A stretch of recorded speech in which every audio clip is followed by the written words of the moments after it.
What's up, guys? I hope you're having a good time.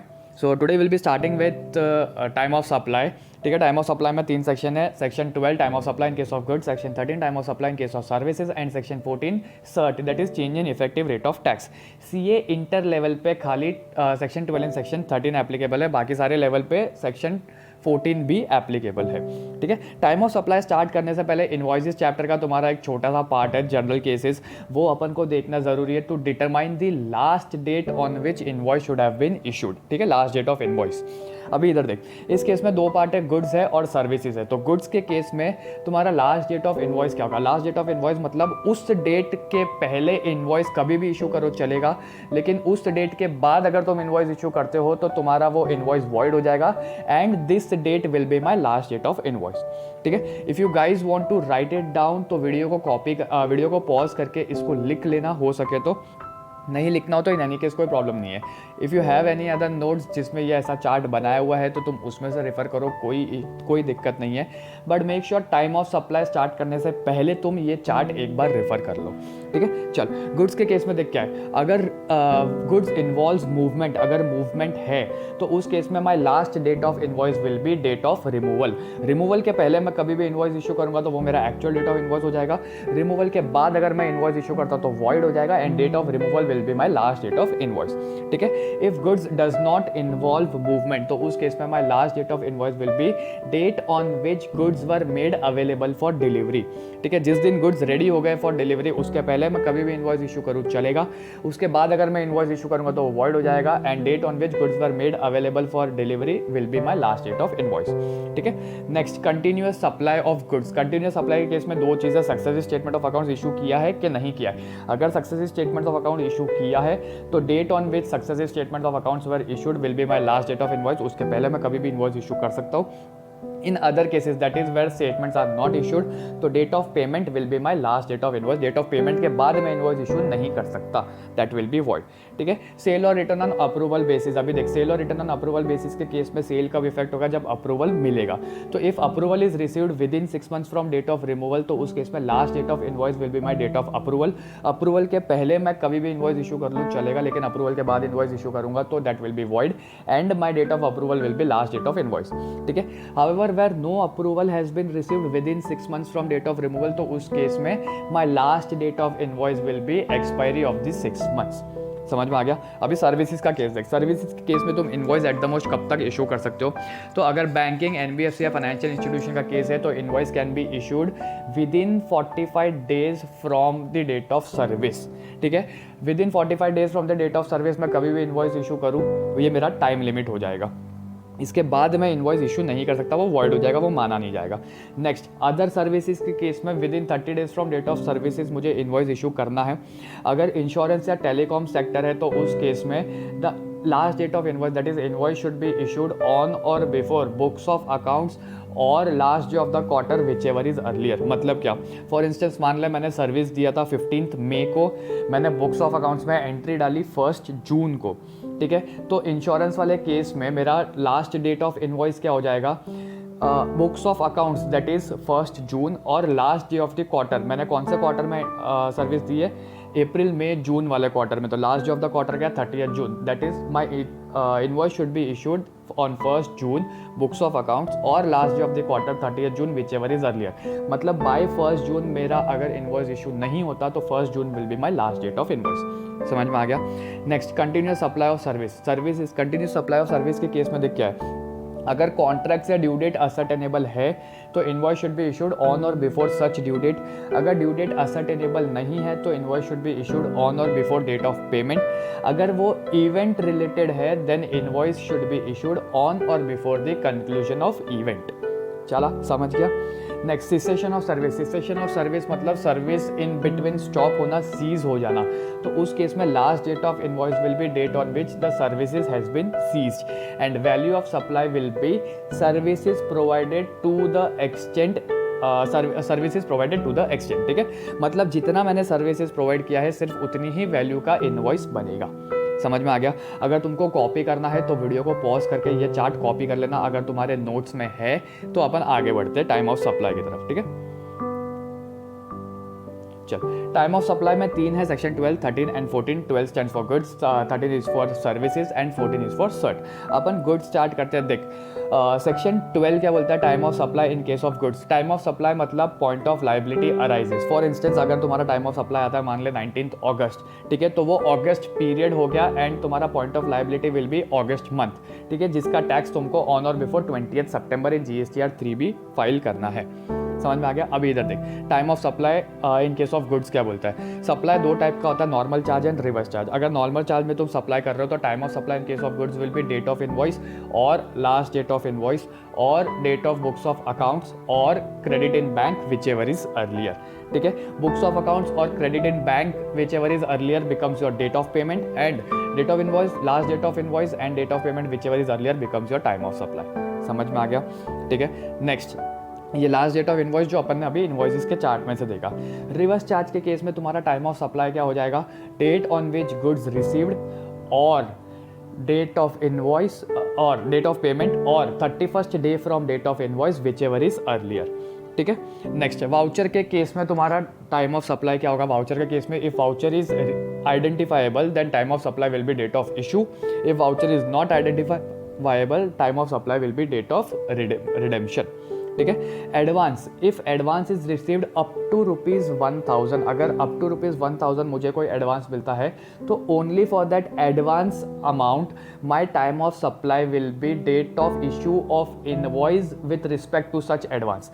मतलब अगर मुझे ₹1000 तक का कोई एडवांस मिलता है तो उस एडवांस से रिलेटेड जब मैं इन नियर फ्यूचर कोई इनवॉइस इशू करूंगा तो उस इनवॉइस का date I can take it as time of supply for such advance amount. समझ में आ गया, ठीक है. एक चीज़ और है, सेक्शन 148. सेक्शन 148 क्या बोलता है, only in case of supply of goods अगर date of payment is before date of goods received, ठीक है, DOP इज बिफोर DOGR, तो उस केस में such DOP shall be ignored and time of supply will be date of invoice और last date of invoice whichever is earlier in case of normal supply. समझ में आ गया, ठीक है. तो अभी अगर तुमको लिखना है तो इसको लिख लेना, नहीं लिखना है तो आगे बढ़ते. देख सेक्शन 148 इंपॉर्टेंट है, उसको मार्क करके रख लेना, इसको मार्क करके रख लेना, ठीक है. नेक्स्ट देखते हैं अपन रेसिडुअल केस. रेसिडुअल केस मतलब तुम्हें क्वेश्चन में कोई डेटा नहीं दिया है तो उस केस में time of supply will be date on which the tax has been voluntarily paid. And last है तुम्हारा 12(6) बोलता है time of supply in case of additions. Additions in the form of interest, penalty और late fee with respect to your value of supply, ठीक है. Such interest, penalty और late fee is added to your value of supply, therefore इसका time of supply भी निकलेगा. इस case में time of supply will be date on which such interest, penalty और late fee has been received, ठीक है. चल सेक्शन 12 का ओवरव्यू अपन लास्ट चैप्टर खत्म होने के टाइम पे अपन वापस सेक्शन 12, 13 और 14 का ओवरव्यू देख लेंगे. अभी देखते हैं next section 13 time of supply in case of service. देख अगेन इसमें भी नॉर्मल चार्ज है, रिवर्स चार्ज है, वाउचर है, रेसिडुअल केस है एंड ये क्या बोलते हैं इसको,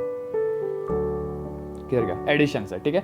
voucher, residual case and addition in case of time of in case of services is exactly same as goods, ठीक है. बस उसके गुड्स वाले केस में वहाँ पे गुड्स लिखा हुआ है, सर्विसेज वाले केस में सर्विसेज लिखा हुआ है, बाकी सब कुछ सेम है, ठीक है. तो मैं टाइम ऑफ सप्लाई स्टार्ट करते हैं सर्विसेज.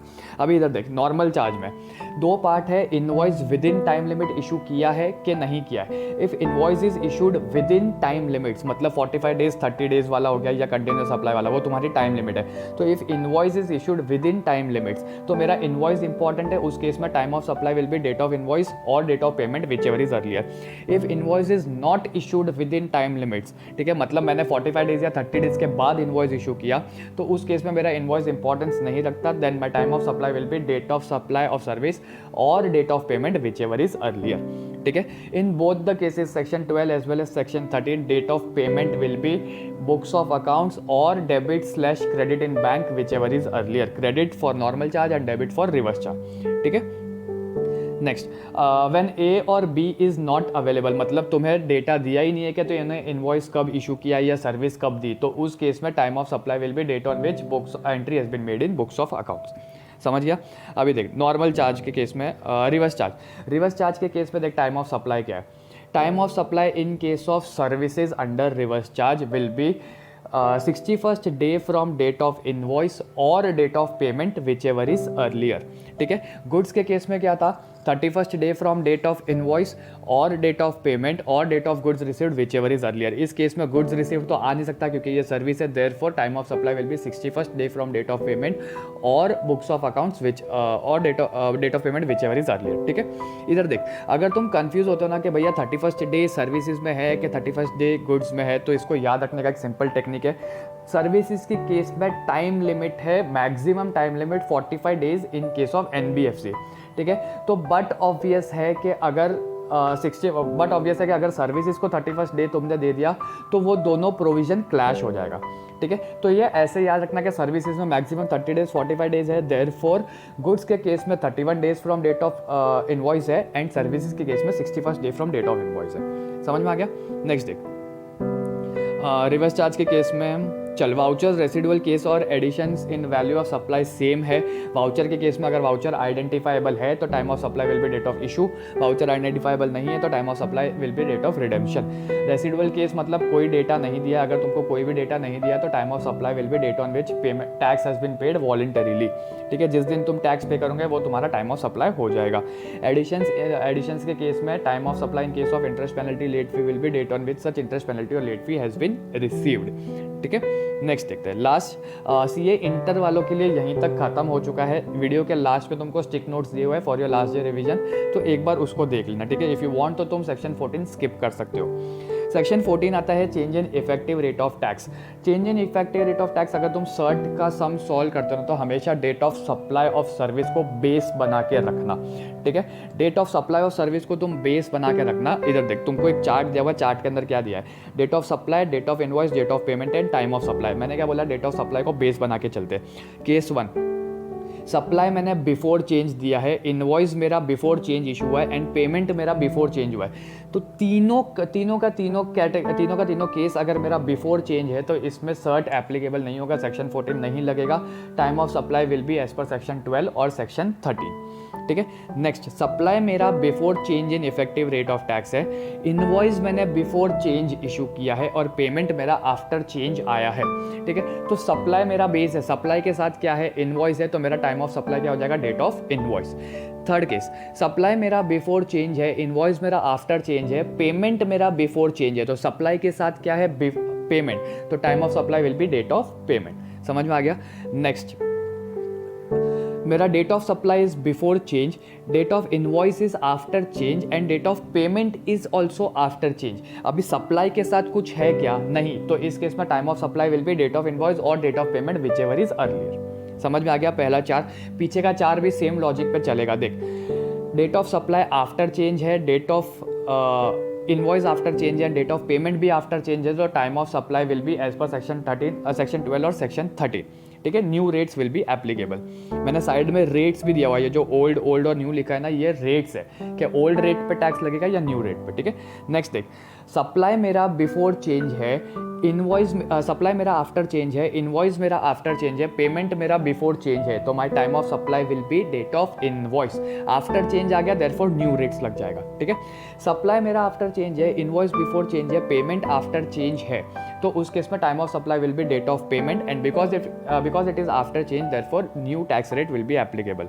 ठीक है, सप्लाई मेरा आफ्टर चेंज है बट इनवॉइस और पेमेंट दोनों बिफोर चेंज है, तो time of supply will be date of invoice और date of payment whichever is earlier and because it is before the change, therefore old rate applicable हो जाएगा। समझ में आ गया? सेक्शन 14 भी। ठीक है, चल एक बार एक क्विक रिकैप देख लेते हैं अपन ने क्या क्या देखा। अपन ने सबसे पहले देखा last date of invoice, last date of invoice in case of goods अपन कैसे कैलकुलेट करते हैं, सर्विस कैसे कैलकुलेट करते हैं। ठीक है, गुड्स के केस में अगर रिमूवल है, गुड्स के केस में अगर मूवमेंट है तो date of removal will be my last date of invoice, movement नहीं है तो date on which goods have been made available will be my last date of invoice. Continuous supply of goods है, success statement issue करता हूँ तो such statement will be my last date of invoice. Issue नहीं करता तो date of payment will be my last date of invoice. Sale और return on approval basis है, तो अगर अप्रूवल विद इन 6 मंथ्स मिल जाता है तो date of approval will be my last date of invoice. Approval within 6 months नहीं मिलता तो expiry of 6 months will be my last date of invoice. ठीक है, सर्विसेज के केस में अगर बैंक्स, NBFC, फाइनेंशियल इंस्टीट्यूशन को दिया है तो within 45 days from date of service, other services है तो within 30 days from date of service, insurance या टेलीकॉम सेक्टर है तो date of books of accounts और last date of the quarter whichever is earlier will be my date of invoice, ठीक है, last date of invoice. उसके बाद अगर continuous supply है तो कॉन्ट्रैक्ट में अगर ड्यू डेट असर्टेनेबल है तो sir due date will be my last date of invoice. Due date ascertainable नहीं है तो date of payment of tax will be my last date of invoice.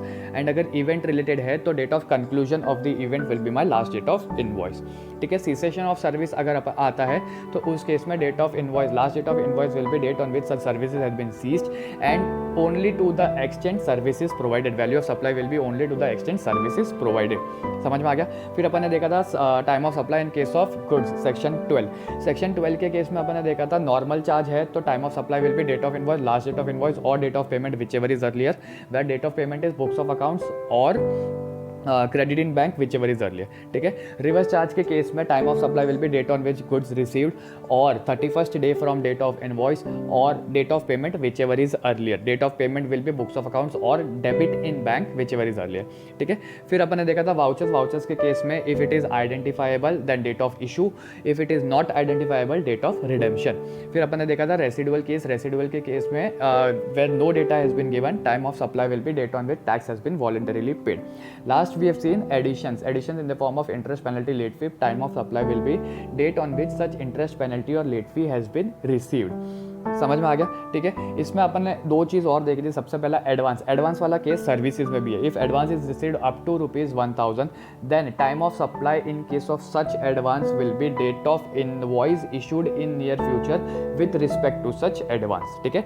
And last अपन ने खाली goods के case में देखा था where date of payment is prior to date of goods received then such date of payment shall be ignored and time of supply will be date of invoice और last date of invoice whichever is earlier, ठीक है। Time of supply अपन ने services का case देखा था। Again normal charge, if invoice is issued within time limits, मतलब within 30 days या 45 days, तो मेरा इनवॉइस इंपॉर्टेंट होता है। Time of supply will be date of invoice और date of payment whichever is earlier. Again payment will be books of accounts और credit in bank whichever is earlier, ठीक है। अगर मैंने invoice within time limit issue नहीं किया तो मेरा इनवॉइस इंपॉर्टेंट नहीं होगा, वो वॉइड हो जाएगा। तो उस केस में time of supply will be date of service और date of payment whichever is earlier. Date of payment will be books of accounts और credit in bank whichever is earlier, ठीक है। Reverse charge में अगर मैं supply करता हूँ तो उस केस में time of supply will be 61st day from date of invoice और date of payment whichever is earlier, ठीक है। एडवांस अप टू ₹1000 है तो ओनली फॉर दैट एडवांस